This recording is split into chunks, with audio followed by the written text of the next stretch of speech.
Biden knew how to coddle you, and you respected him because he was a white guy, your junior.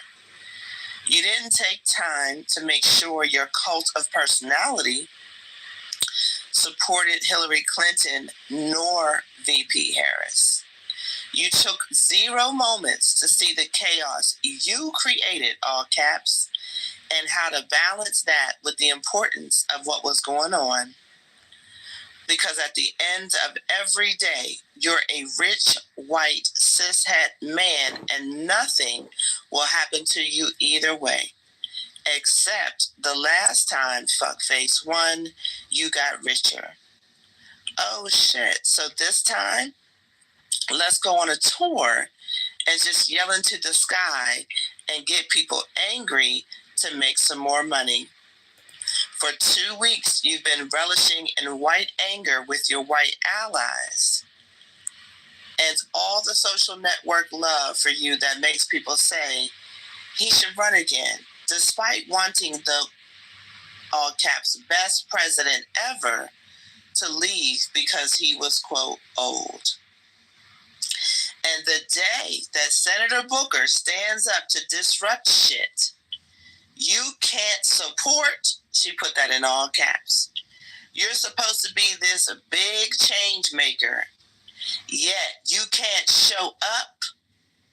You, all caps, didn't even mention what he was doing. The caucasity. You're almost as bad as Squirrel Wig McFuckface. You prioritize, I don't know who that is, by the way. You prioritize your whiteness because that's comfortable for you. You diss identity politics because you think like a lot of them and felt almost justified when Chris Murphy, Brian Schatz, and Gavin Newsom started talking that white boy power shit. But guess what, fucker? We, all caps, aren't going anywhere, especially with you leading us. Baby, we are back.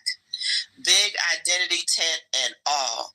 If you don't like that, go back to Vermont, Idaho, Iowa, and all those places where people like it. As for the rest of us, we still have some healing to do, and some people have apologies to make, and Black people are still on break, but we're fucking back. So sit down somewhere and take that whack-ass, fake-ass John Fetterman with you. Black people warned everyone, all caps, about how dangerous he was, and white liberals thought he was the second coming of Bernie. So they took their political instincts and fucked up. So much for listening to and voting like Black women, We got something for that ass too. Both Bernie Sanders and John Fetterman should be ashamed of themselves. Until you do right by us, everything you think about is going to crumble. Good luck with that. That's the end of her rant. Everybody else is responding. So somebody wrote, Bernie Sanders is running on the same issues platform Jesse Jackson ran on 30 years ago when Sanders endorsed him as a Vermont mayor. Tweaked a bit, no reparations, it's not new, blah, blah, blah. So anyway, so people are responding, but yeah, Shanti, she went in. But what is the value of that? Like, there's truth in what you're saying, but at the same time, like, what does that now accomplish moving forward? Well, I don't know. These are questions. These are questions. Yeah, valid criticism. Yeah, any question is valid. I mean, no, it's discussion time. So, one, I didn't know that he, I mean, I didn't know that he didn't mention or honor or, do anything in any way to support Cory Booker. I didn't know that. So just the fact that, so honestly, like, the things that she's saying in this Who is Twitter this person, Dr. Goddess? I'm sorry to interrupt. Oh no, she just I don't know her. She just I looked up her profile. I just saw that she was tagging Bernie Sanders and John Fetterman. So, and that she took the time to make this thread. Subscribe to the YouTube channel now. It's on Twitter. I'll drop the link. Yeah, this what she says. I mean, whatever the positioning is, it's kind of weird. Not to say that she was completely wrong, but to say that he didn't support Cory Booker. That just happened like yesterday. Like what is? I don't know what the fuck is going on. Anyway, but besides that, to put John Fetterman and Bernie Sanders in the same sentence is kind of weird at this point because John Fetterman does not represent anything that Bernie Sanders represents, like at all. They're like on total opposite sides right now. So I don't know what she's talking about. Right or not, I just don't know what she's talking about. Who's the person, Dr. Goddess? Is it Teasley? What's her name? Her name is Randy White, and I put the link. Right. So, no, it's that they both have railed against identity politics. I think that's the point, and that when it's convenient, they will cater to or not criticize.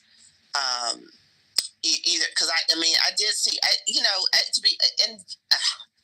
I'll say like when John Fetterman is from my state, and when he started running, when he started to be a candidate, like black people did come out and say, y'all know that John Fetterman pulled a gun on a black man, right?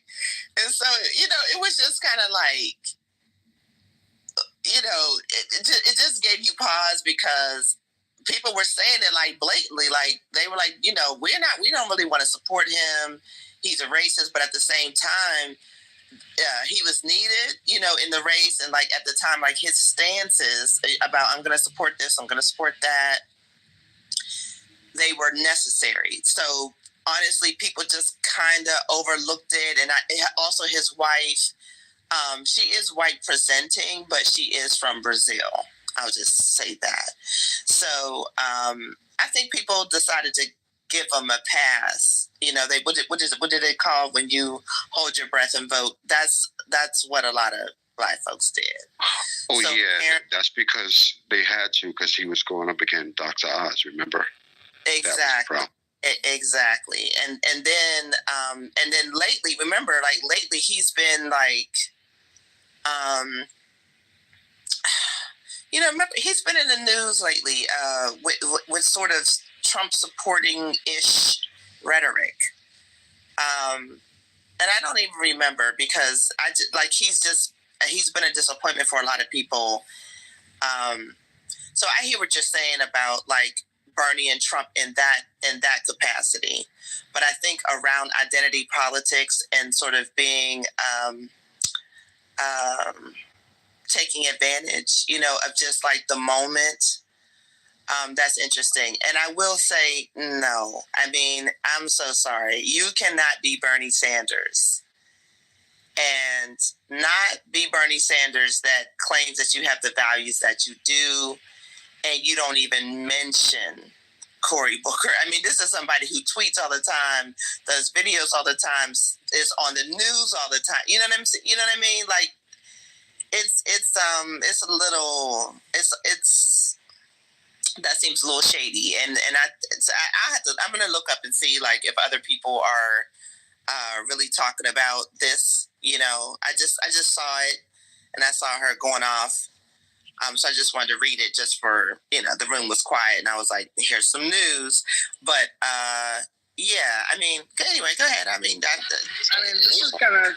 If I just may say this, again, like there are a lot of critiques of the ballot that she says, but this is the circular firing squad that these people who supposedly support the issues on the left and Democrats and all that stuff always do.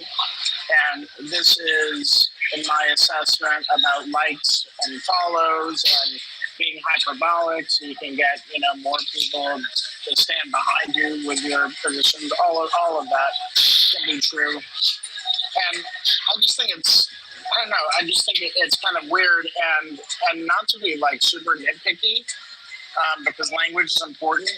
When she threw out the cis, white, I'm like, okay, whatever. Well, what I got out of it is it's like, Democrats need to get on code, right? And time again, we're not on code, right? Bernie has his toe in the Democratic pond. He runs as a Democrat, I believe, but he's an independent, right? And so he picks and chooses when he wants to support Democrats instead of getting on code, right?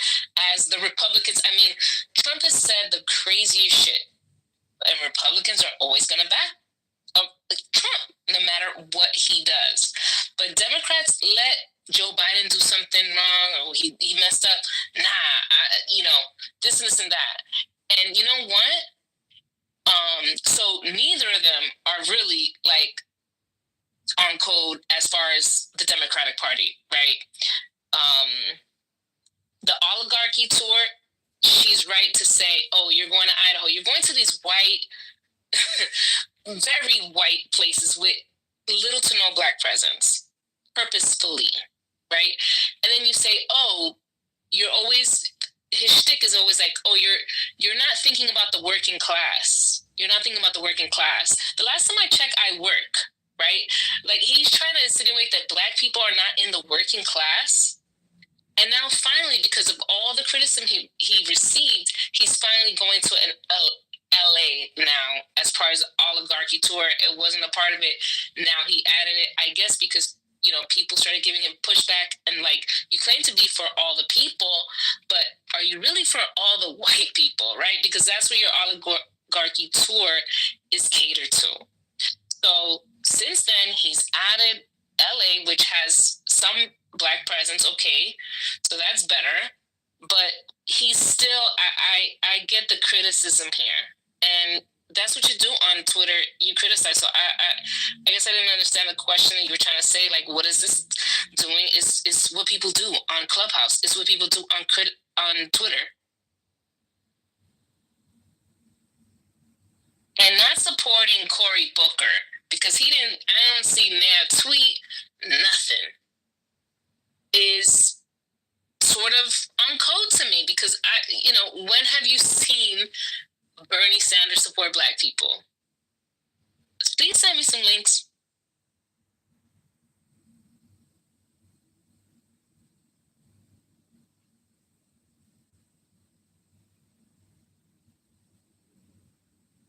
All right, so this tweet came from somebody not supporting Cory. Is that what y'all saying? No. The tweet is a criticism of Bernie Sanders, which part of the criticism was he has this 25-hour speech. Bernie has been radio silent. I looked at his Twitter, nothing. I don't think he said anything. That's what I'm saying. So, okay, because he didn't respond to the speech. Not that I'm aware of. No, not that I'm aware of. That's what I'm saying. Is that what the tweet is about? About a few criticisms from Bernie. Okay. But that is one of them. Got you. Yeah, long-standing criticisms that are fair. That are very fair. Bernie Sanders should have showed up in the chamber at some point and asked a question like the other senators did. That's the way that you support, to give Cory some time to rest. That's how you support. And every time you ask Bernie Sanders about black people, he talks about the fact that he marched with Martin Luther King. He thinks that gives him protection for the rest of his life. I'm so sick of Bernie Sanders.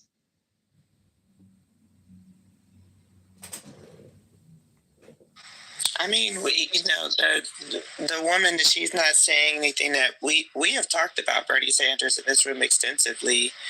I shared my story. I really believed in Bernie. And, I supported his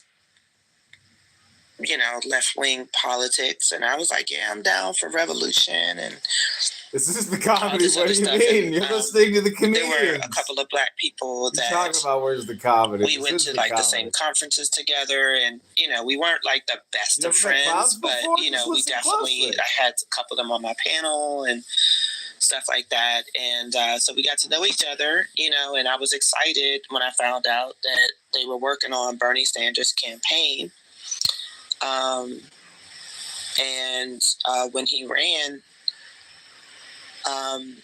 my mom had just passed away, and they called me and was like, are you willing to move to Vermont? And I was like, yeah. Now, so I was happy to do it. Like, I was excited.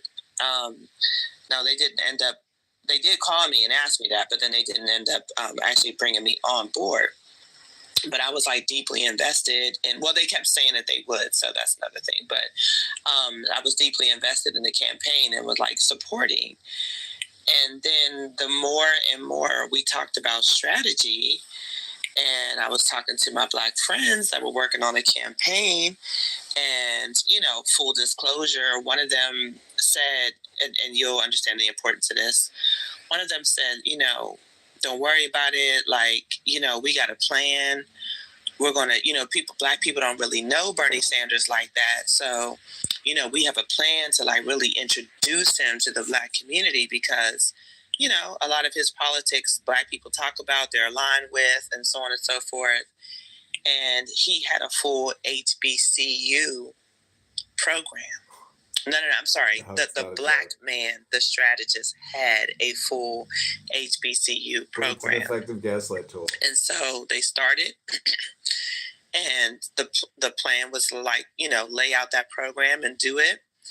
And so the first stop was Morehouse. And y'all could look this up, So first stop was Morehouse, to introduce Bernie Sanders and so on and so forth. And then there was no other school. We've got 14 people live on this YouTube channel. So I was like, what's going on? Because it did seem like, Bernie Sanders, it seemed like the rollout, vote Kitover, Congressman. It seemed like it was generally what you all wanted. Button now. And then he started complaining about Bernie's number 2. And everybody really believed in Bernie, so it was like, well, of course it's Bernie's number 2. And I definitely heard, the word racist, it was just seemed like everybody was making excuses, self-included, for Bernie, like, oh, it's not Bernie, it's just his number 2. It's his campaign manager, making all these decisions. And slowly but surely we saw like, black people weren't getting hired for his campaign. The HBCU program seemed to start off fine at Morehouse, then it didn't continue, and it just went on and on. And I finally asked, the brother man a question, and I said, well, I don't think they want turkey, and I don't think they want I hear what you're saying, I think that it's not Bernie, it's his number 2. But, at some point, don't you have to make a decision for your own campaign? Bernie is not like he hasn't been in office. He's run, before. He runs in general, right, just for re-election in Vermont. And I understand Vermont is not like the rest of the United States. So I just started asking him that question, and we were having that conversation. So that campaign ended with deep criticism of Bernie's number 2, still having faith in Bernie Sanders, and kind of seeing what was next. And then right after, and this is where Randy picks up, because right after that campaign, Bernie Sanders started saying, we are too invested in identity politics, and we are leaving behind the white working class. And we're not paying attention to, and like, we were just sitting there like, so those of us who kind of knew what was going on the inside of the campaign, we were like, why is he saying this? And when he says identity politics, like, you know, like, what do you mean by that? You know, we were looking for some nuance because it was like, surely Bernie can't be a racist. I mean, you know what I'm saying? I mean, I kid you not. This was the thought process. And long story short, just as it has unfolded, he turned around and did the same thing, except maybe a little worse. It was just like, as long as he had Cornell and Nina Turner, there was no other investment. It was just like, you know, it was just the same thing. So I concluded, like, you know what, if it looks like a cat, it's a cat, right? Like, no more excuses for Bernie Sanders. He's still This is on that Republicans bullshit. Comedy. I'm running for And 16th so, district here yeah, in Illinois for Congress. I need your support. Subscribe. He can't Now stand this is Bernie. Bernie's a Congressman racist Kitover and stuff telling like you, that. MAGA! I was just like, it's just so unfortunate because I did end up come to that conclusion about Bernie. Like, no, Bernie, it's you. It's definitely you. It's a Bernie Sanders problem, ladies his and number gentlemen. two was not his number two the second time around. So all of that's to say, I understand. That's why I read it. I understand her rage because you're supposed to be this, you know, great revolutionary. That's my and man, I do understand what people are saying. Like, you're riding, you know, you got all this criticism and you lack support for the Democratic Party. And then every time you want to run, you want to jump in and run as a Democrat. And then you want everybody to believe you're really, you know, just an independent. And, you know, you don't really get a lot of stuff done in Congress either. So, you know, you're just kind of safe because you're in Vermont. But that's the end of my rant about Bernie Sanders. Did anybody do research to see what other Democratic senators, I realize Bernie's independent, weren't on the chamber or didn't post about supporting him? Because I would like that as well. I mean, I didn't. Again, Scotty, I didn't hear you well. Or did someone? You're lucky if you get seen again. Doesn't matter where you're at. Made her post it that Sanders didn't show up at the summit or didn't post anything about him, which are valid critiques, not to mention the historical critiques about him that I agree with. Were any other senators, Democratic senators, not in the chamber offering support or support on their social media? And right. Did all the Democrats show up? That's the problem. Like, Bernie's in the spotlight. Did every one of them show up? Because we're critiquing one, but there's more than one senator that didn't show up, right? Bernie's like the most visible. Like, he puts himself out there. He's on this oligarchy tour. Like, he's the one saying all these things about Democrats, and so you would sort of at this point expect him to, you know, at least show a minimal tweet of support. But he's more progressive than most of these. He's far. No, but you can't compare him to other Democratic senators for all the reasons that Sin just said. I mean, he is right, but he's gone up against his own party about certain things that he wants in place. Like, he's a socialist, like straight up socialist. And what Cory Booker did, because Cory Booker, I mean, he said the reason why he did it is because his constituents were asking him and other Democrats to be innovative, to think outside of the box, to do something, you know, that would be different, you know, for Democrats and stuff like that. So that's why he did it. Well, I'm not a Bernie fan at all, but I mean, I didn't expect him to be there. I don't even know why we would even critique him to be there. Like, I'm not all on board with these freaking 100% social creatures. Yeah, no, you don't sound like it. I'm just saying I see why he would be called out, and I don't put him on the same playing field as like the other Democratic senators. Now, other people were there. We do know that, but I don't know, you know, who all was there. But it does seem kind of odd it does seem, you know, it just does seem kind of odd for Bernie. I mean, at the very least, he could have put something on social media or have his team do it. That's all. But if this was the event that triggered that woman to say all that stuff, which is stuff that we have already said in this room, then my point is, look, who it's else Ann, my friend, the on the trash bag. Democrat side was not there and didn't mention anything about that? Exactly. I had a big room today, Ann. My YouTube channel's taking off. I'm live streaming. Because hasn't he said he's independent now or something like that?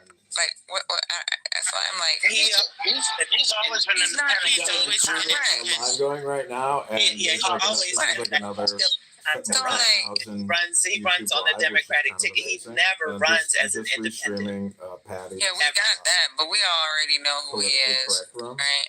It's hilarious. The Right, comments. and he caucuses with a Democrat as well, and Ian King, who's the other independent senator, is trying. But I did a full Man. rebrand.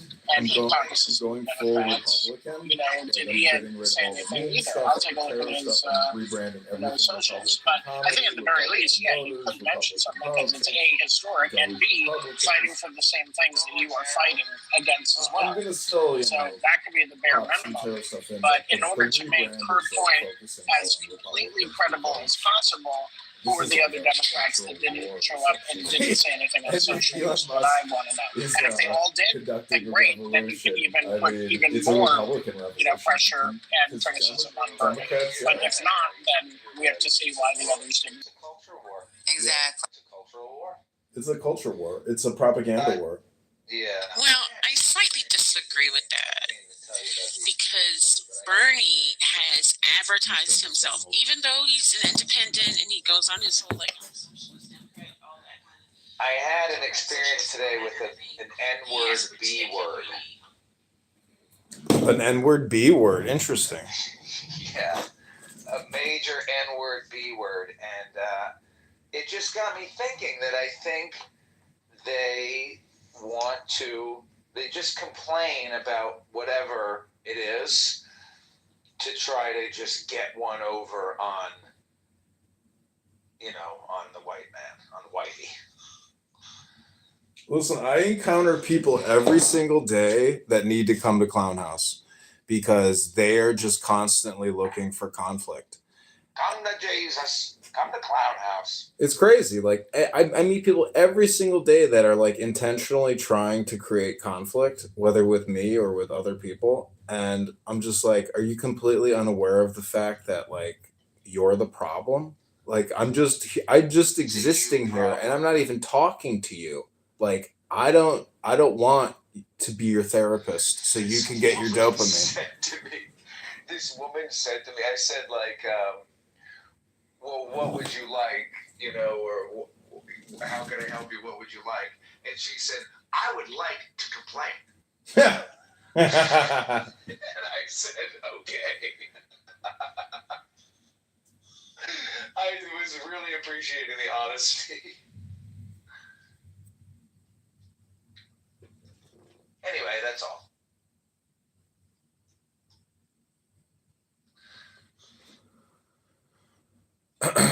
So the comments on YouTube, I don't know if it's Julian from this app. I assume it's him because like I think I directed him to my YouTube, but we're getting all kinds of chatter on this YouTube live now. I think it's the rebrand because I put in there Republican comedy and I got a picture of myself in the Pepe mask with a Trump hat on. So as people are going, what's the channel? Let me see. I'll pin the link. Republican comedy. Let me see. Chicago cheeseburger. I think it's Republican comedy. Chicago cheeseburger. I should have just done Republican from like the very beginning and stuck with it, but I basically wanted to. Well, that was what Ann was. Remember, it was Republican Ann. That's what it was. It was Republican. It wasn't just Ann. I mean, before she was Ann. Yeah, Ann, why don't you like drop the creepy guy in the big purple outfit with the giant staff and like just go Republican. Yeah, be like a Republican as opposed to like,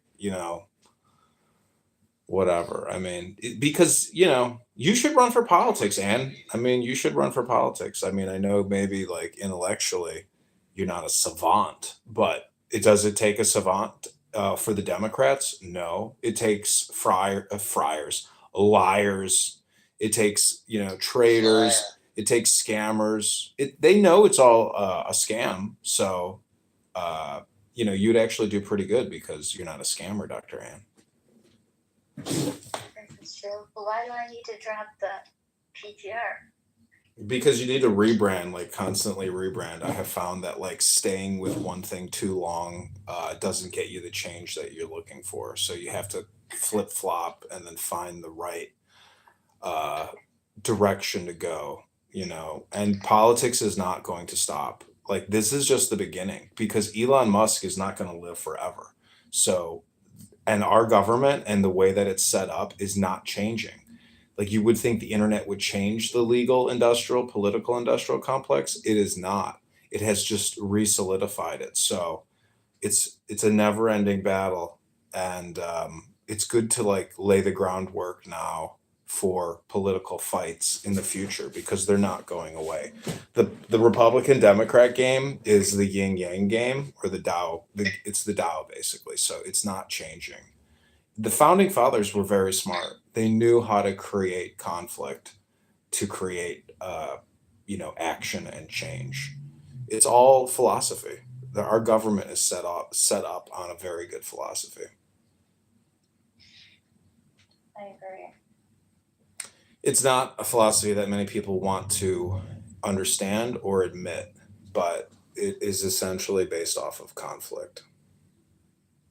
It's Clown House, basically. Our government is technically Clubhouse. That's what it is. This is the microcosm, and our government is the macrocosm. Welcome, Dr. Don. So we have a YouTube channel that is, for some reason, the algorithm gods are giving us blessings today. And this morning I got 2,000 viewers on Politically Correct listening to bad takes. And thus people are writing like, when does the comedy start? I'm like, are you not listening?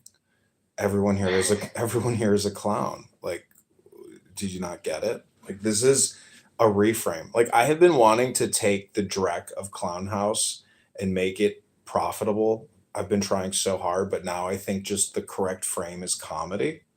And I think the algorithm likes that because it's like a neutral, almost positive word.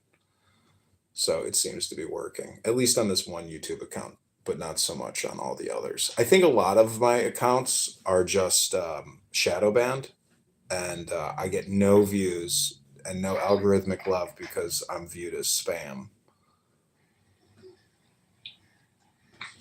Well, You spam. all my clubs or my houses are shadow banned. Don, I don't know if you're trying to come up. Let me try to invite you again.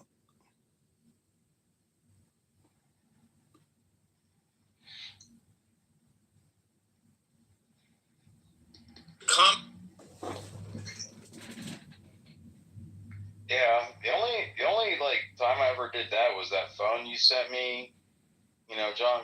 Mhm. And I started a Snapchat, which I've never had before, and I started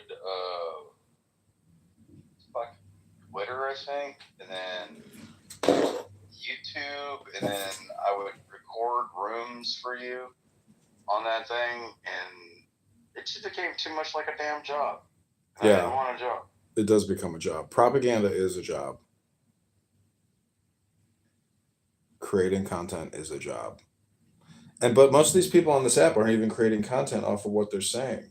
And it's hilarious because like every take is a bad take on here. So this is like the ultimate place to collect the opposite and then transmute it and publish it. Honestly, like I love doing this. Like I don't want to work a normal job. I mean, to me, this is like, if I can make this work, I'm doing exactly what I want to do, which is essentially be in media, which is, creation. Record morons, basically. I mean, look at Seinfeld. Executive producer of morons. Look at Seinfeld, like the most popular comedy show of all time, and it's basically the Three Stooges. It's literally a show about nothing. Exactly. Look at Three Stooges, though. What's that show about? It's just about three knuckleheads. Yeah, nothing. Exactly. It's comedy. That's what Clown House is, but everybody thinks because it's our brains are so powerful in terms of incorporating what we're listening to, we think it's more like a tragedy or a drama and not a comedy, but it's actually all comedy. Honestly, America has, in the last 4 years, has been going through a Greek tragedy, if you ask me. Oh, yeah, for sure. We've been robbed blind. We've been bastardized. We've been legalized. Our rights have been trampled and destroyed. A lot of people bring up the Patriot Act, and they're right. Like the Patriot Act and the response to 9/11 was the beginning of a lot of these problems, but we have a cultural problem that has come out of all of this. And the Patriot Act got, like, you know, cut down and by half. Half of it's still there. But the thing that people need to realize is we have the NDAA, the National Defense Authorizations Act. About to mention the NDAA. yeah, that's the one you need to worry. That's the one you need to worry about. yeah, that's the big you one. need to worry about. That's the one that has to get cut, because you could. I believe they have to cut Medicare, Medicaid, as well. But according to the NDAA, if you talk about cutting the NDAA, you become an enemy combatant. And thus you are subject to potential imprisonment at Guantanamo Bay. So and they don't have to talk about cutting the NDAA. Well, they don't even need to tell you that they took you in front of your family while a black helicopter. All right, YouTubers, hit that subscribe button. This is Republicans Podcast. This is Congressman Kitover reporting live from the 16th District of Illinois, where we are fighting the clowns. Subscribe now. Like, they literally bypassed due process. Money is a problem. Unsound money, not backed up by gold and silver, is a problem. And then, like, you know, everybody's major problem. It is the problem, actually. And then whenever the NDAA comes up for fucking renewal every 4 years, oh yeah, sometime in the middle of the night, Congress got together and they passed the NDAA. Wow, that's amazing. That, you know, they wanted to keep. That was Obama. Dude, they've been doing Obama. it. The last time they did it was. When was the last time they did it? I know, but I remember when it originally came out. I think it was like 2011. No. The NDAA. No, the NDAA came out right around the time of the Patriot Act. It was a matter. It was a way to be able to go after people in America without due process. You know, because they were here, and they, you know, if you were a domestic terrorist or a terrorist that was in our country, it was a way for them to get around due process. Like you don't even get a trial. Stupid in different ways. So we are not using the term drama and not a comedy, but it's actually all. The National Defense Authorization Act is any series of United States federal laws specifying the annual budget and expenditures of the Department of Defense. The first NDAA was passed in 1961. So, well, we must be referring to some version of the NDAA. It got an authorizations, you know, added to it. Yeah. I would ask you to look it up. I mean, I'm looking it up. What do you think I am? What do you take me for? I'm more wrong. Here we go. I'm just kidding. 2012. I was right, you bitch. That was the last time it was renewed? No, the last time it gets renewed every year. Mm-hmm. Isn't it funny how it gets renewed every year? Well, look, the NDAA started in 1961. And go to this Wikipedia page. On the Wikipedia page, it tells you every time it gets renewed, and it says and it tells you the provisions that they're changing or including. In 2012, how about you ask it? Are you allowed to be taken prisoner with no due process under NDAA? Yes, that's what I'm saying.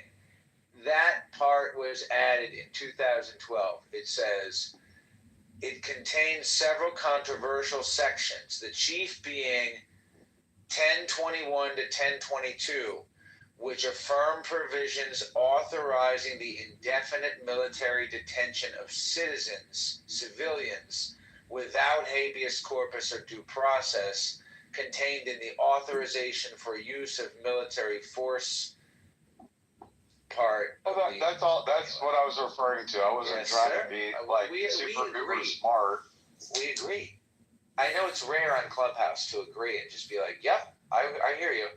That never happens. Nobody's ever like, "I hear you." Like that never happens. Yeah. Nobody's ever like, "Bro, I hear you." But I'm not Googling stuff. I'm just going by shit that I read that's stuck in my head. And you're right. And you weren't wrong. Well, I am wrong a lot. You know, when I'm wrong, you want to argue. Now you're trying when I'm wrong, I'll tell you I'm wrong. I'm just saying.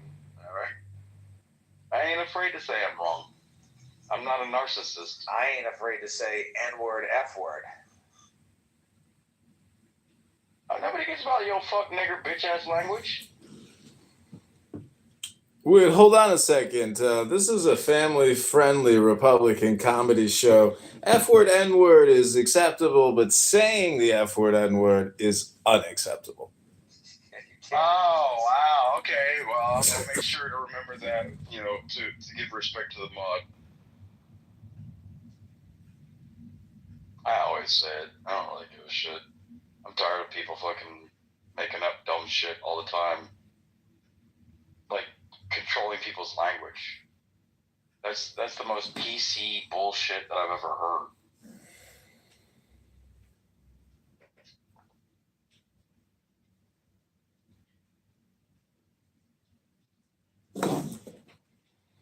So, do you want to hear more from the clown show? No. Oh, which one's this? It's politically correct. Oh, Jesus, Lord, Mary, and Joseph. It's Dr. Patty. Okay.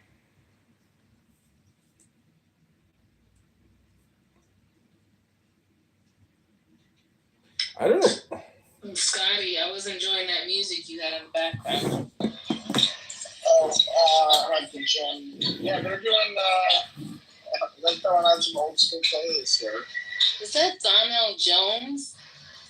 Yeah, girl, you know what's up? Say what? Say what? Say what?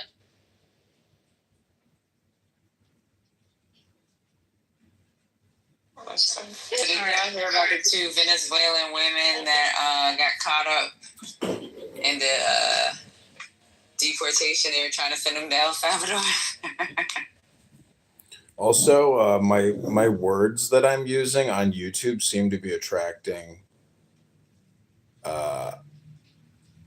views because I'm using terms like comedy and USA and emojis like the USA flag. So plus I have the Israeli flag in my imagery, and I think that's like causing a lot of views actually because people are so sensitive. So yeah, I mean my rebrand is like kind of working, and the YouTube comments are always so interesting. You still talking to that dude? Your integrity is suspect. Are you Jewish? You American must be E with 3 phones. Anyways, welcome back to the ESL hotline for low IQ dumb people that spend all their time talking about nothing, wasting all their time because they're bored, lonely, and have nothing better to do with their lives. It's a comedy show, basically.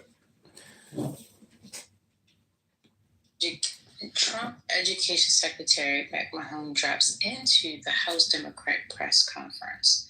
So she has a press Doc, conference. somebody said you're the white dude on the phone that said the N-word with the hard R. If you want to listen. No hard R's here. That was just... You can't say that. That was the slip. Is it McMahon? Somebody wrote, Nathan wrote, "You are a freak of American nature. I love Donald Trump's I don't feet." like the way she spells her name. It looks like Mahone. Mahone. This- I'm just a Georgia board tired of all the but yeah. bullshit. So This room has been great today, to tell you the I truth. found it, but you can play yours. Right? Yeah, his racist mind slipped. Somebody wants to see my hairline. What hairline? You don't need it.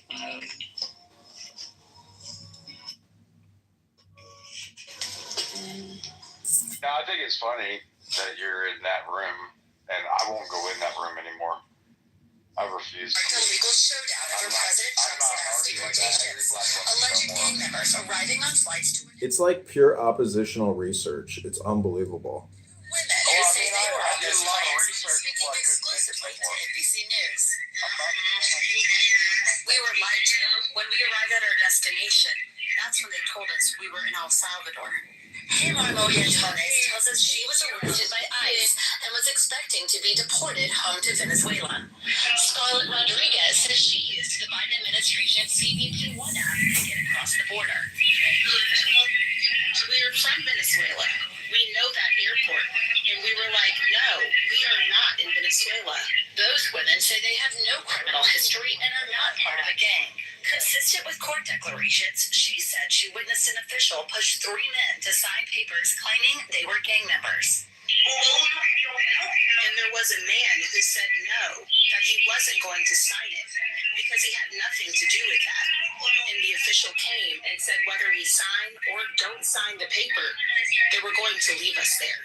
The women are now back at a U.S. detention facility after El Salvador's president refused to take female prisoners. Maria Torres says she's worried about her 2-year-old son, left with a relative in Pennsylvania. I am very afraid because I've always been with my son. There's now a legal battle over the Trump administration's use of wartime powers for some deportations. Just today, the administration said it mistakenly sent a Maryland man to El Salvador, despite an immigration judge's order saying he could not be deported there. His attorney says he was not a gang member. Vice President Vance posted, "This man is an illegal immigrant with no right to be in our country." It was an administrative error. This individual who was deported to El Salvador and will not be returning to our country was a member of the brutal and vicious MS-13 gang. The Trump administration touts its handling of border security, with illegal border crossings now the lowest ever recorded. A new poll just 58% of Americans approve of the president's deportation efforts, but an ACLU attorney says mistakes have been made. Whoever heard of sending someone potentially for a life sentence in El Salvador without giving them any due process to show they don't belong? We vote for Rodriguez back in Venezuela. Her daughter hoped for a better future in the U.S. Now, those women just want to be deported to their own country. What will you do the moment you see him? Doc, I'm about to leave. It is going to be the happiest day of my life, she said. Lester, DHS says it will not comment, citing ongoing litigation. Meanwhile, this Thursday, lawyers will argue they did not violate a judge's order by deporting immigrants to El Salvador using those wartime powers. I'm about to leave, Doc. That's it. I'm just letting this run, but I'll be back. I'll be back in like an hour. I gotta go to the gym and work on my gout. So I've set up a Pepe doll in my place. A Pepe doll is now sitting in my chair as I leave for the gym. The Trump Pepe. His deportation's getting crazy. I know it's not good quality. Clown house to clown house isn't good. Yeah, it's unlawful and disgusting, and it's anti-humane.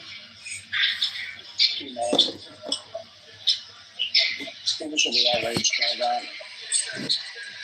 Yeah, especially somebody that might end up spending a lifetime in prison in a whole other country. The dude from Maryland. Just doesn't look right, does it? That hasn't done anything wrong, and it's here legally. Like, these are also people that are here legally. Stupid, huh? I'm stupid. Yeah, I agree. This is comedy. What do you expect?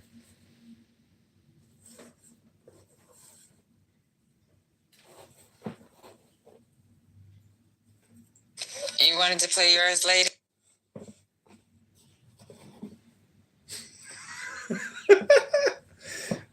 This is so funny.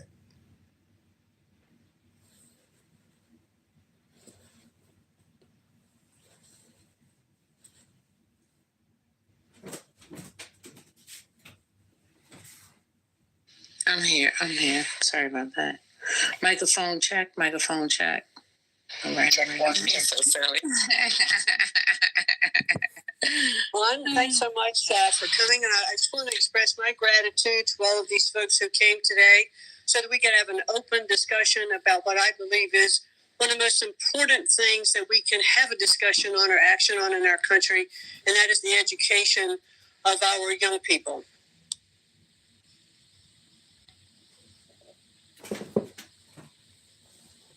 The best education is that is closest to the child, where teachers and parents, local superintendents, working together and local school boards to develop the curriculum for those students is the best way that it can happen. Funding from the United States government will continue through the programs that have already been established, and I will look forward to continuing to work with members of Congress on both sides of the aisle, and I welcome the fact that these folks came today and expressed their concerns and shared in an open collegial format.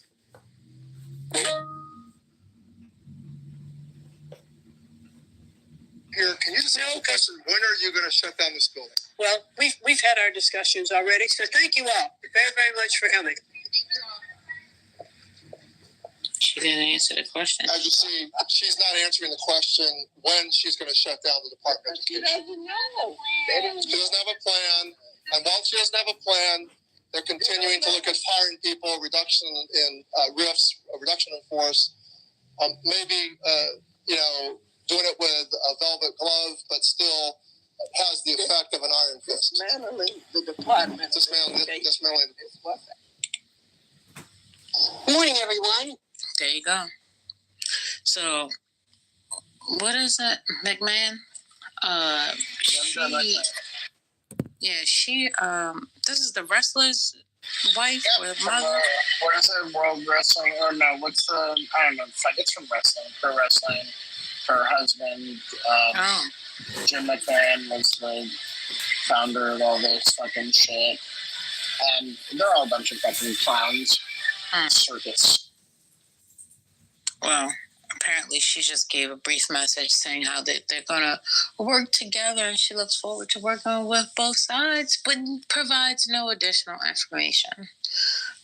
She was asked, I don't know if you guys could hear it, but she was asked, when are you going to close the building down? She said, we've already discussed that, and took off walking.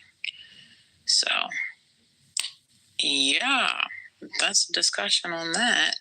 So it sounded like to me from this, and I could be wrong, that they're definitely going to work with the states and then control the funds that way. So then they can, if the states don't do or cooperate with what is said by the administration, then they won't send the funding. That's how I see it happening.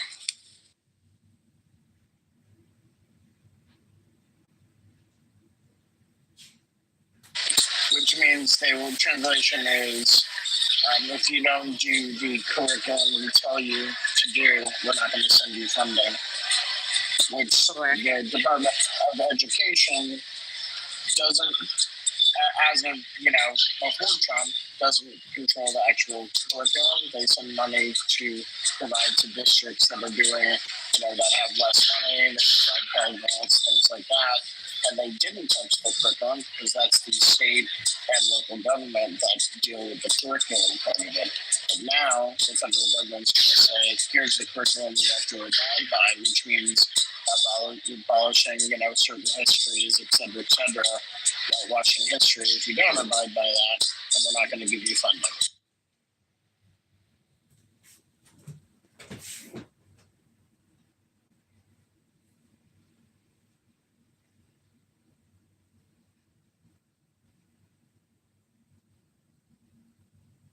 All right, no additional comments on it. Hey, Lefa,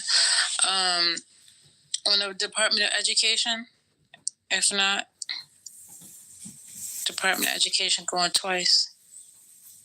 All right, sold to the man in the back. Hey, Trent, how are you? Good afternoon, Trent. Good, just waiting for the next 5 minutes.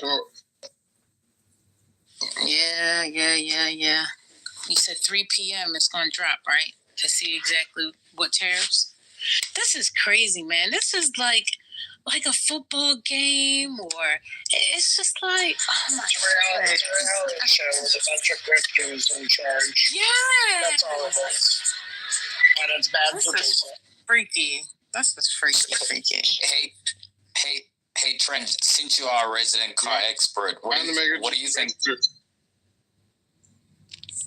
What do you think about Tesla and the pushback against from the customers around the world, and then they drop in sales for the quarter? So I heard they went up a little bit today because of that rumor that he may be getting bounced out the administration.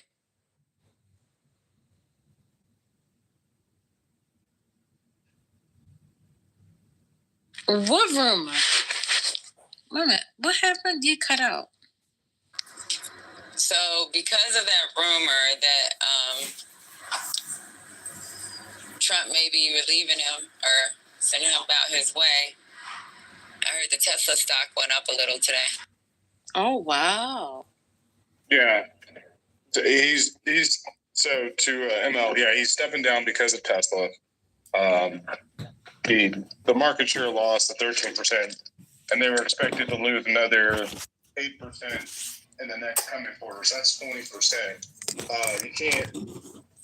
That's not sustainable, especially if it was to keep going forward.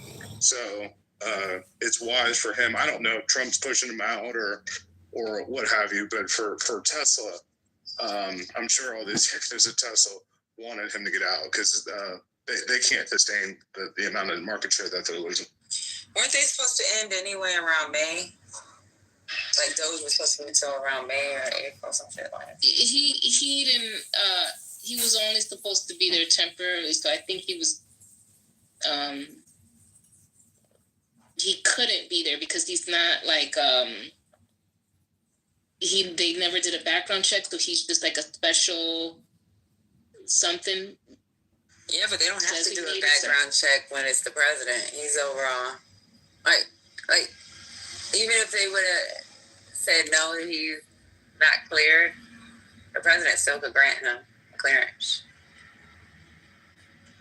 But see, because y'all didn't want to listen to the rest of that little interview that he was on there with these other guys that were supposed to be a part of the Doge, that we all know were older and that wasn't the people that actually showed up on the doorstep. We don't know, because he did mention something about that in the beginning of that interview that I listened to. He said that his time was coming, and it made it sound like he was leaving Doge, but not the whole administration. So I don't know. I'm going to go back and listen to it to see if I get some clues back there.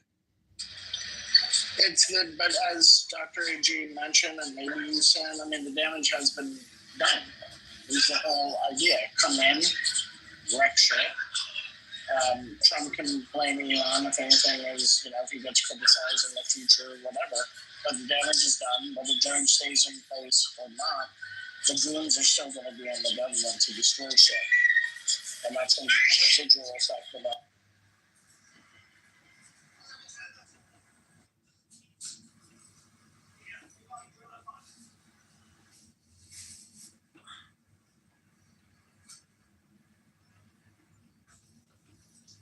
If he's not stepping down, I thought it was a conversation that Trump was having with his cabinet, and they leaked it.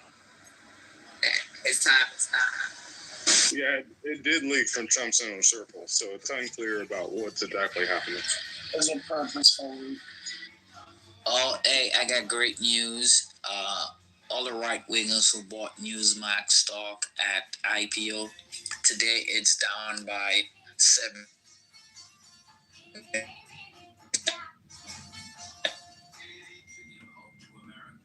It's down what? That's a lot of fucking money. Just got wiped out. It's down. You blacked out there. It's down what? It's down 7 points? Yeah, you went matrixy. It's Newsmax. It's down 73%, $171 per share. It starts trading at 61 from 2 something.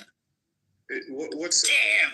Where's I that? can see somebody jumping out of a building. What? What the Where's that hell? No, where's that for sure right now? It's at 61. Okay. Well, Newsmax. Yeah, Newsmax. I'm fucking pissed off because my white folks didn't call me.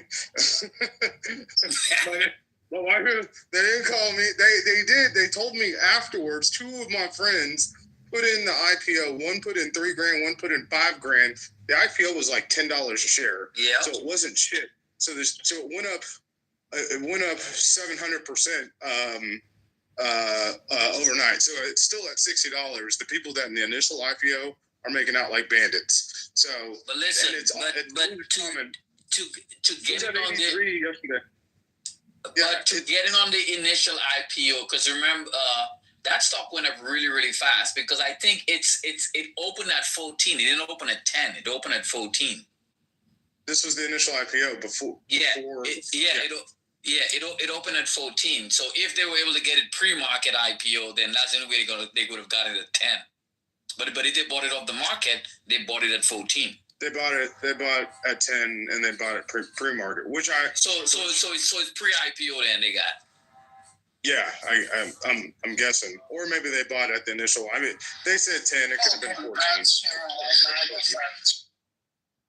Either way, you make out like a freaking bandit. I think did it go up to $100 a share? No, it went up to two something to 265. Jesus Christ. Yeah, so if you put in $5,000 at 10, $200,000, you got $200,000 at one point. I'm doing that math right.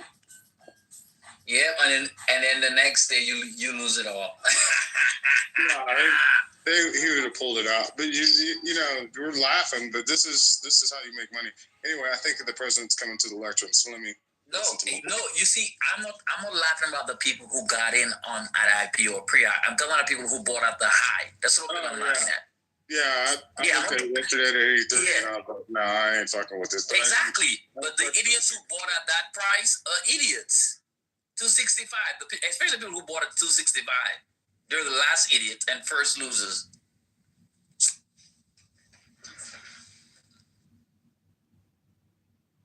I'll be back after my man makes this announcement. I don't think your right-wing white friends are helping you out, Trump. They're not your real friends. Darn. I wanted to grab Trent before he left, but I'll get him when he comes back. The overall message for Trent, y'all, is that he needs to get on code. If his white folks are giving him stock information and where and what to invest, he needs to be passed that information on. Hello? Service. Dr. Goddess, it was a bad investment to get go. I always thought it was hype, and I regret I didn't fucking sell that fucker short, and I should have when I woke up this morning. I'll just say that. All right, I'm hearing that he's getting ready to announce it in a little bit, but I'm hearing that it might be smaller than originally assumed. I'm sorry, Brian, go ahead.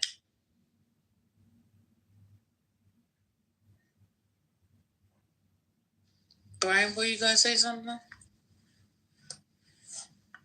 I was just going to say there's a reason Harriet Tubman left some people behind. That's, hey, sorry, I'm picking up my son. So say hi to everybody. He said, uh-oh.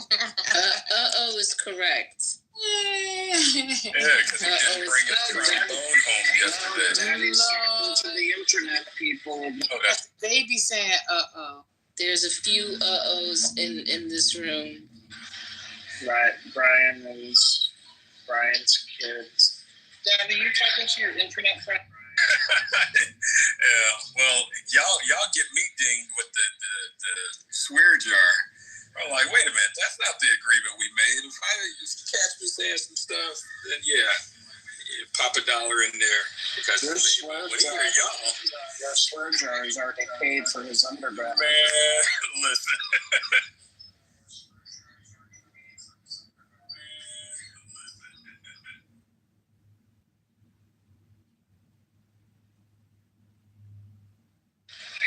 let's see what the stock market does with new shit. Anyway, it's up $97, which is not much of the scheme of things. I'm gonna see if it shoots up or not. It's been on the positive territory for the Dow.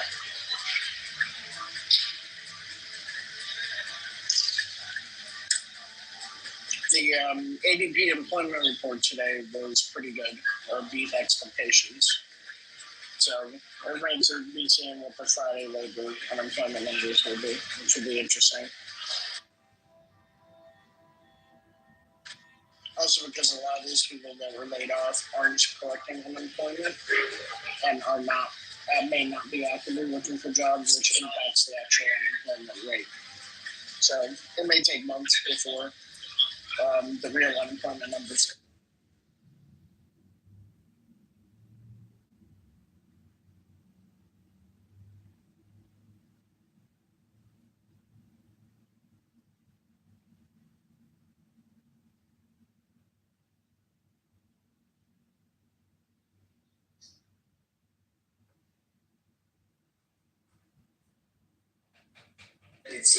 All right, Trump, daggone it. Trent had it wrong.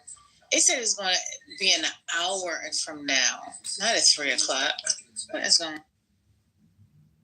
It probably meant 3 o'clock. He meant 3 o'clock Texas time. Right. Before he took off, he simply said, okay, he's about to announce, I gotta go. It's 3 o'clock. Man, I still feel new here, but I'm quickly like, yeah. I take with a grain of salt when I hear my fellow human Trent speak on some things. Give you that idea of the man. That's character assassination right there, Brian. He's an outstanding gentleman, very knowledgeable. Nobody knows more about cars than Trent. He means well. Trent means well. Yeah, so does my dentist. Still gives me pain. Yeah, that part. Brian, if you want to know about aliens, just ask him. He knows about aliens. Bruh. Even my son looking like, what?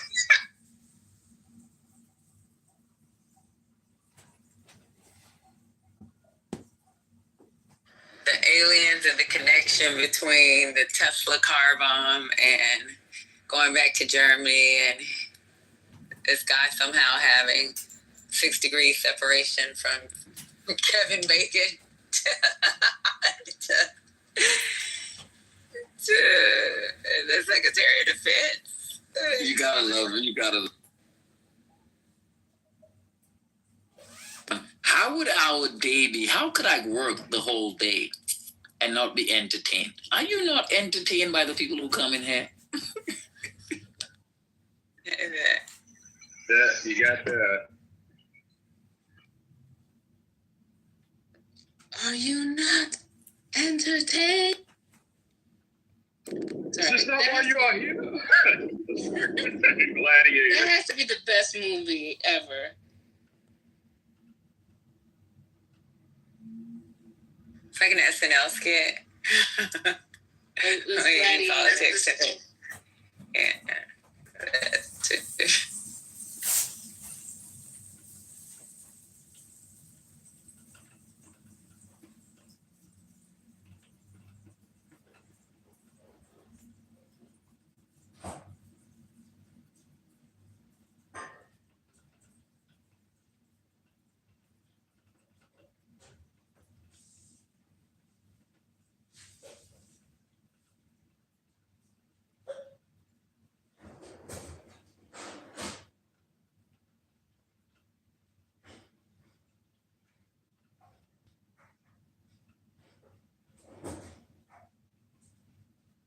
Okay, so you talk about like taxing on car parts. You think, okay, well that affects me if I'm buying a new car. Well, it affects everybody who has car insurance. Because what does car insurance cover? The cost of an accident. What is the cost of an accident? The cost of replacement parts.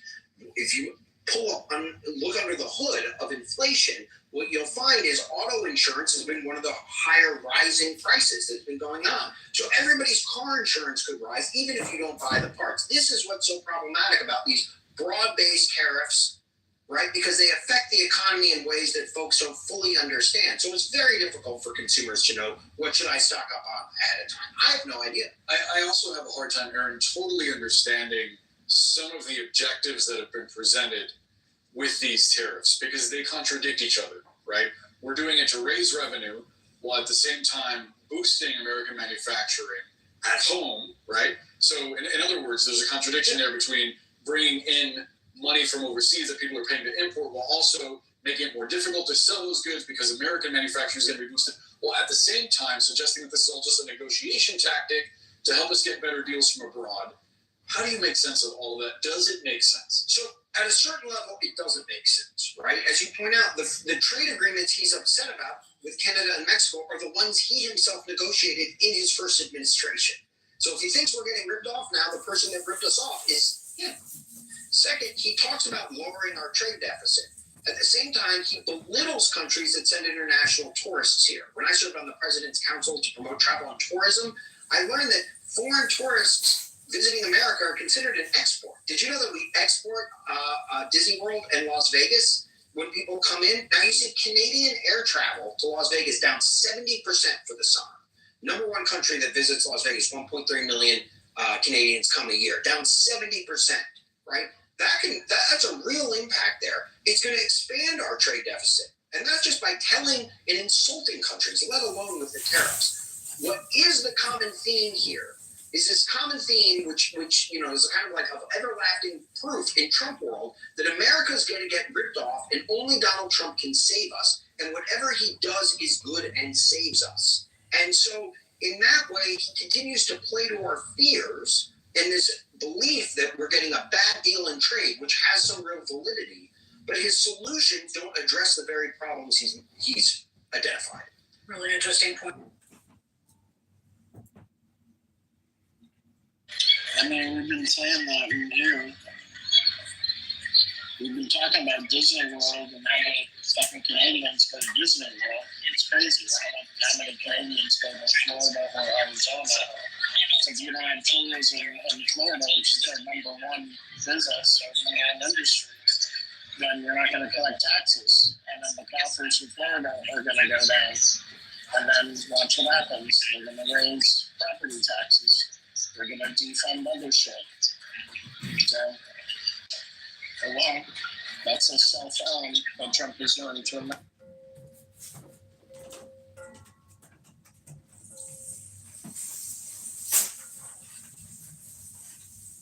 Whatever happened to that saying, if it ain't broke, don't try to fix it? Trent? What's going on, Trent? I got some news. Oh, Lord. If you guys want to hear it. How the hell did you get news? Go ahead. Give it to us. I mean, he's at the Rose Garden. He told you. Oh, fuck, do I get it? Hang on. This is from Volkswagen. To all dealers, it says, "Dear dealers, today we met with the National Dealer Advisory Council to discuss the response to the new tariff situation affecting vehicles from Mexico and Europe. We want to share our immediate action plan and what you can expect in the coming weeks as we navigate this challenge together. We are anticipating the upcoming tariff changes to impact vehicles imported from Mexico and Europe beginning April 3rd. Local Chattanooga production will be impacted as well. That's Chattanooga, Tennessee, by the way. However, with the timing expected in May, we've developed a comprehensive near-term plan to address this challenge with our intent to minimize disruption to our shared business interests.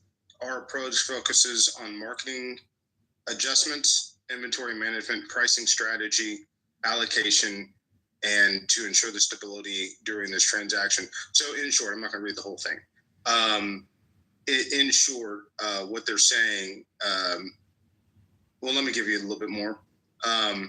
We will begin reducing our deal days advertising. That's their incentive plan.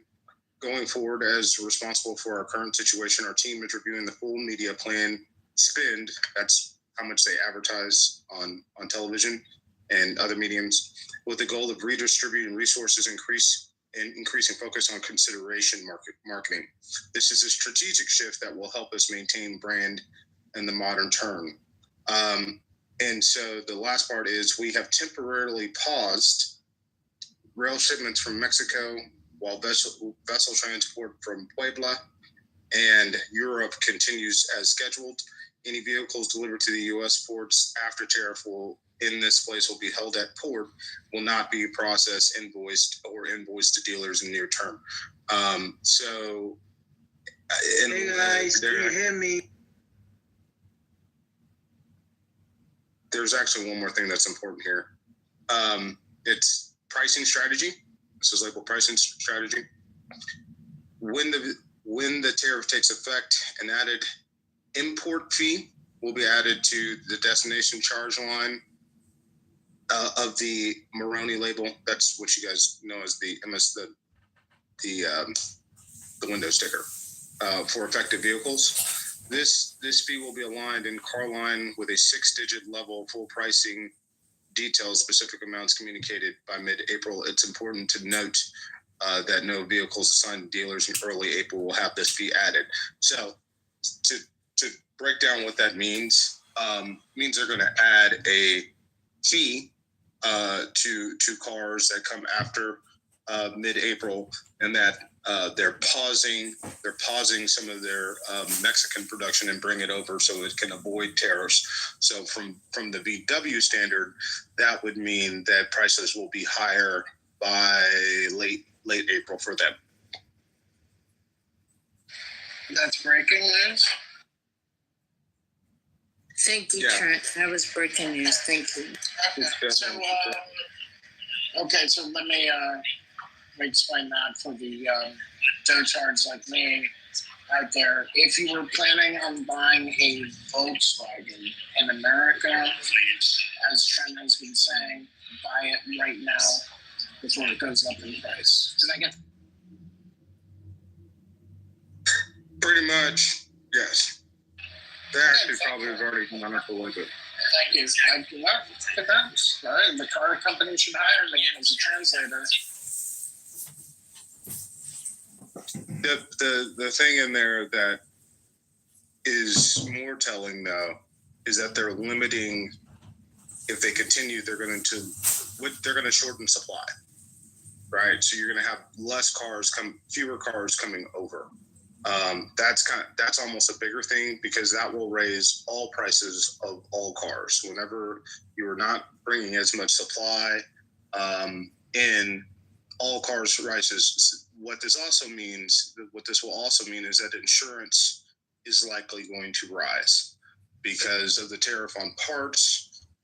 If they are not sending over cars, they're not sending over parts. There's not as many replacement parts. There's not as many cars.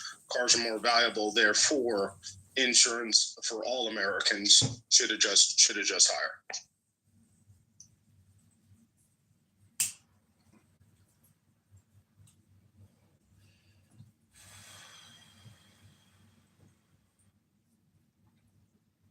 Thanks, First Lady. I'll be back if I get anything else. Okay, babe. Thank you. I appreciate it. Trent. Oh, Trent. Yes, Trent. Dr. Goddess has something for you. Hey, Matt. Hey, Andre. Thank you. Welcome back to the stage. Go ahead, Dr. Goddess. Yeah, Trent, I had an assignment for you. And the assignment is, when you get put on by your quote unquote white folks, that's your term. You need to be coming in here and putting us on, okay? So that we can all make money together. Baby, I got you. I promise you. Nick, I'm actually going to spend some time with something this weekend, and I promise you, if I get anything good, I'm bringing it back. I'm actually pissed off about that Newsmax IPO. I should have known better. I should have been up on it. That was a missed opportunity for everybody, because that was an easy one. But yes, I got you, Dr. Goddess, 100%. All right. Thanks, Trent.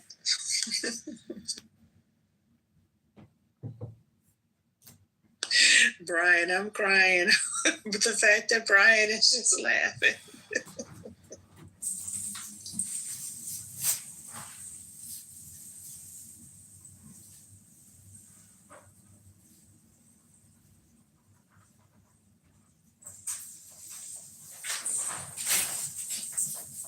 Well, we're waiting for this announcement. Are y'all tracking that they froze Title 10? Trump administration. What are they? They froze Title 10. So Title 10 is it's like it's a federal family planning program where like in lower income neighborhoods where they have money available. They put money available to these clinics to help with like these healthcare services like birth control, cancer screenings, STI testing. Were they taking that away too? They've already froze the funding. I can't hear this shit. Like you can't even be mad, right? I know. Like, damn, finally. We're just waiting for you to just let us catch diseases and shit. Just walk around with cancer and not have enough money to get screened. And They said we don't care if it's Nairobi, Kenya, Gaza in Mozambique, or in the hood. Ain't none of y'all getting better. You better resort to your herbs and your grandmother's advice. That's it. Just put salt and lemon and it'll be fine.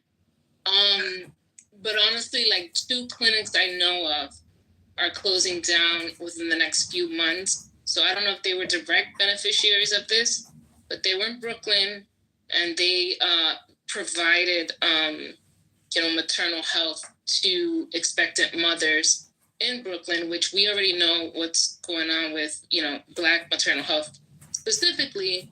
But this is very, sad. But yes, I've already seen this happen. And a bit off topic, I've seen already they've announced that Social Security offices are closing. But they haven't made, I saw one article of a particular office closing in New York State, but this other one they announced that's closing, I haven't seen an article deal with that particular. But yeah, Social Security offices, medical offices, you can Head Start 2 Head Start in my area also closed. Fun. And Planned Parenthood is saying here, Planned Parenthood is one of the biggest recipients of this Title 10 funding. Oh, yeah. Uh-huh. So I'm reading, it says Title 10. So this is a press release, and Planned Parenthood sent out a press release when I was looking up the Title 10. So it says Title 10 is the nation's only federal program dedicated to providing affordable birth control, cancer screening, sexual and reproductive health care to people with low income since it was enacted in 1970. It was a bipartisan bill, and the program has helped millions of people who couldn't otherwise afford these services get the care they need and deserve. So what the CEO, Alex McGill Johnson, stated was President Trump and Elon Musk are pushing this dangerous political agenda, stripping healthcare access from people nationwide, not giving a second thought to the devastation they will cause. We know what happens when healthcare providers cannot use Title 10 funding. People across the country suffer, cancers go undetected, access to birth control is severely reduced, and the nation's STI crisis worsens. Planned Parenthood Action Fund will fight to get this funding restored and keep politicians out of healthcare. People need affordable healthcare options. This cannot stand.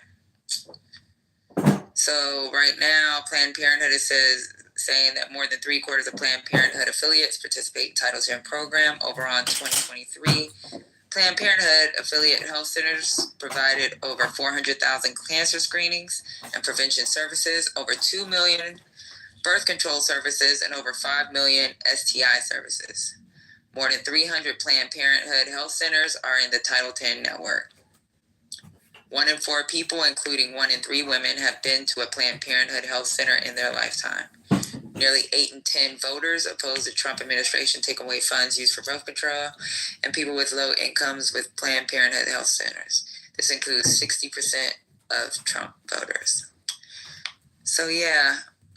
What I was going to say is, so yesterday I was catching up with some friends yesterday, and there was just a couple of people in there that did at-home abortions, and I felt so uncomfortable, and I'm like, why am I in this conversation, or why am I in this room? But this is the reality, and one of them is married and already has kids and stuff. But this is what women are doing, right? Or this stuff is going to increase. They go online and like, okay, let me drink this tea. Let me make my own, remedy and stuff. I was just like, it's terrifying, honestly, to know that. I mean, I have nieces, I have people around me that are, might not have access to care, depending on where they are. And I have a friend that she actually ordered something from China, took the pill, right? And, she definitely had to go to the emergency room, and she was scared. She's like, what do I say? What do I say? Because, if they run my blood work, and this drug shows up, now, I could get arrested. I'm in one of those states where they're prosecuting, people who self-abort. And so very scary conversation. I felt uncomfortable the whole time, like, oh my God, but people are really doing this stuff. You can get this stuff online easily, and people are just going to do this stuff and it's extremely dangerous. I want to make an important point about the funding, because people will inevitably say this, which is there is no you cannot use federal funds for abortions. That means Planned Parenthood cannot use federal funds for abortions, because I know immediately when Planned Parenthood is brought up, people say it's for abortions, but the Hyde Amendment prevents that from happening. So what Planned Parenthood does, majority of what they do, is health screenings, mammograms, things like that for the health of people. And you don't have to be a woman either. So this is important health care that they're literally taking away from them with this shit.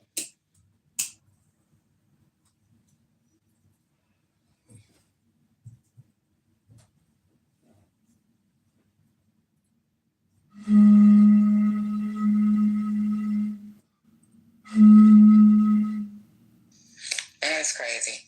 Because growing up as a kid, like, if you lived in New York back in the early 2000s, Planned Parenthood people went to Planned Parenthood. Girls that I knew went to Planned Parenthood. I knew dudes that went to Planned Parenthood. Like, they actually used Planned Parenthood to get their fucking sports physicals, like shit like that, because their parents didn't have that access to health insurance.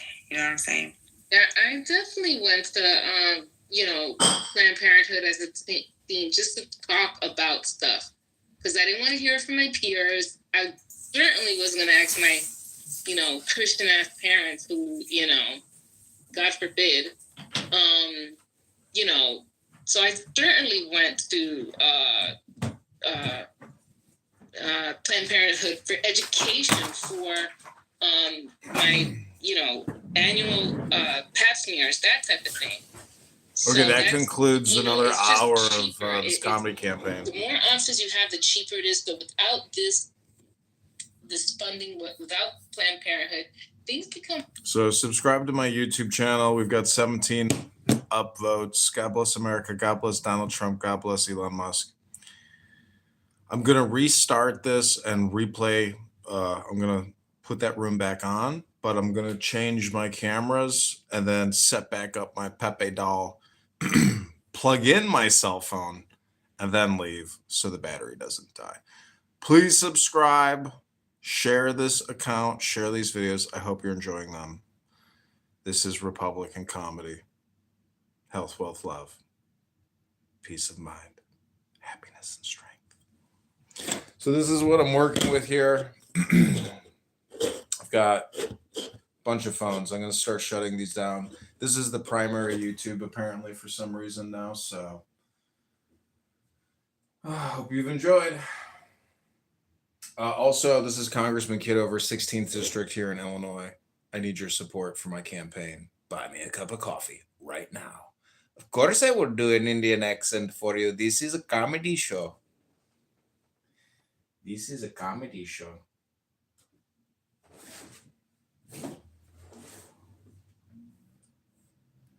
Henry McMaster ordered the state's Department of Health and Human Services to bar abortion clinics from participating in the Medicaid program. McMaster explained that because money is fungible, the use of Medicaid funds by abortion clinics results in the subsidy of abortion and denial of right to life. So I guess they're trying to say if you get abortions conducted there, you won't be able to use your Medicaid to get seen there. Yeah, and look at the losers in the chat. The MAGAs having a little circle jerk in the chat, but they don't have the courage to come on stage like Matt.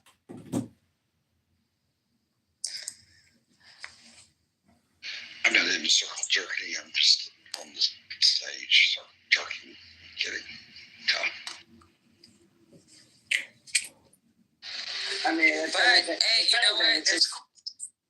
They are saying that the conservative justices are seeing, like, I guess what the arguments are seeming sympathetic to the concerns raised because they're saying that the lawsuit is not about abortion access, but whether a Medicaid beneficiary has the right to pick their preferred health provider.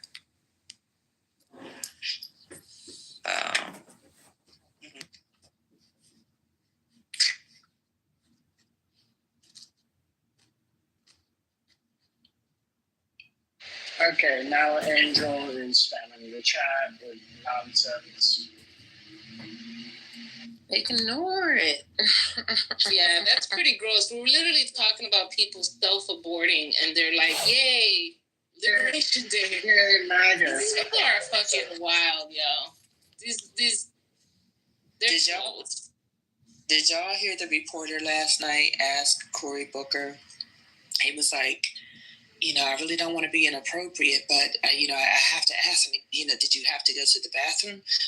Did you wear a diaper or any other assistive device?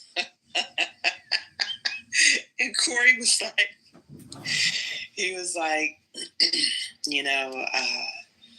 when I did this for 15 hours last time, we learned some lessons, and I stopped eating, 3 days ago. And I stopped drinking 1 day ago. He said, so, I was having cramps. I was more concerned about leg cramps. I was crying. But, how's the report? You could have just been like, did you have to go to the bathroom? That would answer your question. Don't ask the man if he was wearing a diaper. Did you ask Trump Thurman that? Okay. Trump couldn't last 5 hours or 5 minutes without a fucking... Okay. And Strom was allowed to take breaks. Did y'all know that? He was allowed to drink and take breaks and stuff. Literally take breaks. So I was like, Cory, you did that. I'm proud of you.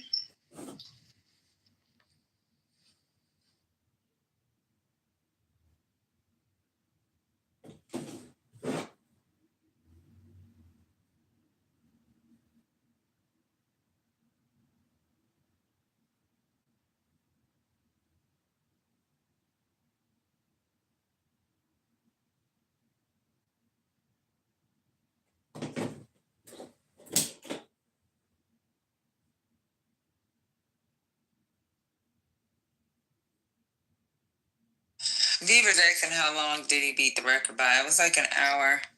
Yeah, it was. Yeah, let's remember what record he broke.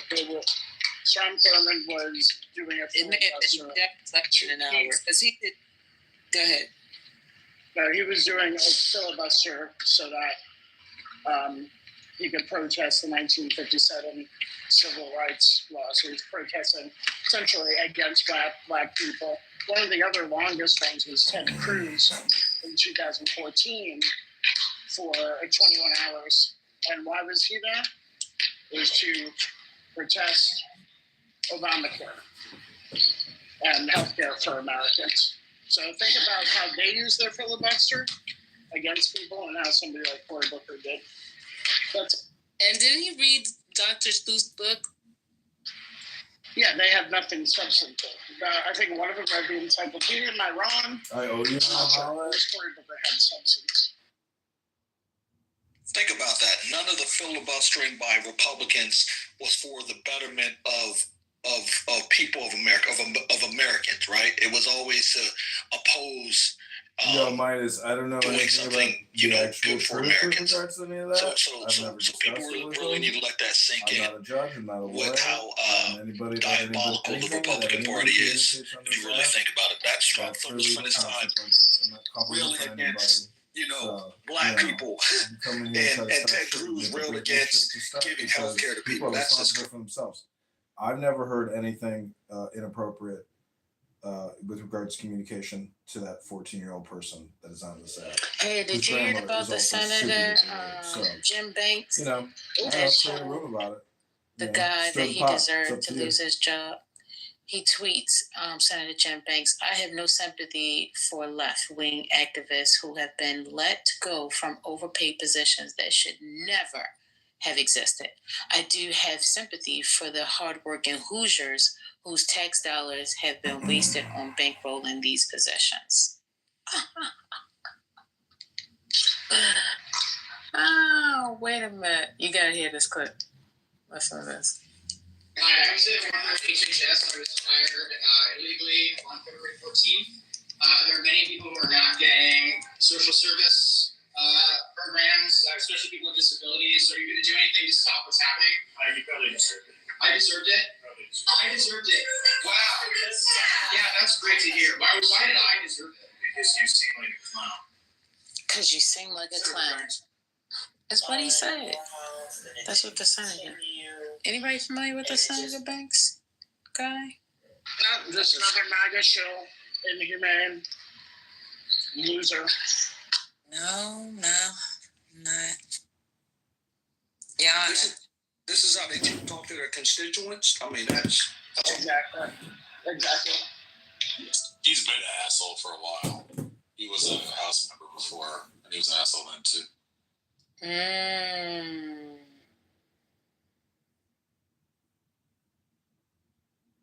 So if he gets socked in the mouth by a constituent, we shouldn't be surprised then. No violence, Andre. I'm not saying that. Listen, I'm not saying it, but I'm saying if he has a history of it, eventually your history catches up to you. That's all. Andre, let them slip on a banana peel or something that may or may not have been placed there by a constituent who lost their job. I mean, we all remember the story about Rand Paul and his neighbor. That neighbor had enough of Rand Paul and went out there and belt the ass on Rand Paul.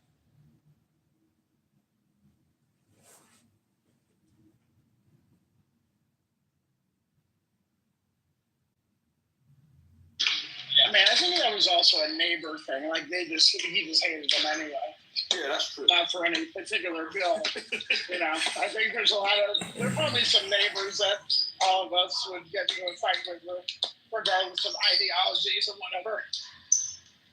Listen, I have had to, as a member of my homeowners association, I've had to almost break up a near fist fight over dog poop. So yeah, I can see how. Them HOAs, it'll be a civil war in any HOA. Like, there's a 50-50 chance of that happening.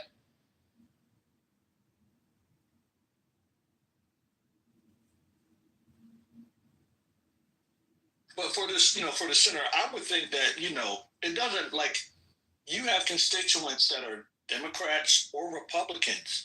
It's not your job to appeal to both, regardless of the differences that you have. You're going to tell him that he looks like a clown, like that, like. But I mean, that's what MAGA was looks at. I want to clarify. It's just not just, but it's a government employee. Oh. I don't think he's part of the Senate or anything. Oh, he's a government. This is somebody. Yeah, there's somebody who got laid off during the refs. Well, one of his constituents, no? No. Mm-mm. I think it's a fired HHS employee.